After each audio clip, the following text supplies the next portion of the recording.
આજથી પાટીદાર સમાજને મારી અપીલ છે, 2 કાર્યક્રમને આજે આપણે જાહેરાત કરીએ છીએ. ગુજરાતની પાટીદાર દીકરી જેને પણ કલમ ચલાવતા આવડે છે એ આજથી તમારી આજુબાજુ જુઓ.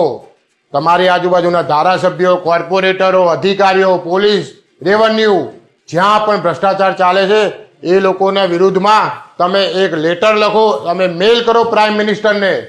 અને આ તમને કોઈ પકડે તો કહેજો નચિકેત મુખી મારો ભાઈ છે ને એણે કયાથી કર્યું છે. અરે પાટીદાર સાવજો, યાદ કરો 2015 નો એ ટાઈમ જ્યારે સમાજ ઉપર અત્યાચાર થયો ત્યારે આ 44 બાગડ બિલ્લાના જબ્બા ફાડતા હતા આપણે, ત્યારે એમણે પાટીદાર સમાજ માટે વાત રજૂ કરી હતી.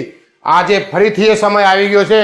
આ 40 થી ઉપર નમાલા ધારાસભ્યોને કોલર પકડો, અને જો કોલર પકડતા બી આપણો અવાજ ના ઉઠાવે તો પણ એમના જબ્બા ફાડવાનો કાર્યક્રમ ચાલુ કરો. અરે શરમ કરો, શરમ. પાટીદાર સમાજને તમે ન્યાય અપાવી નહીં શકતા તો આના કરતાં તો પાટીદાર સમાજે રાજકારણ મૂકીને પાછું ખેતી બાજુ વળી જવું જોઈએ. મિત્રો, તમને મારી વાત જો યોગ્ય લાગે તો આને શેર કરો અને ગુજરાતના ગામડે ગામડે અને ગુજરાતના દરેક પાટીદાર સુધી આ વાત તમે રજૂ કરો.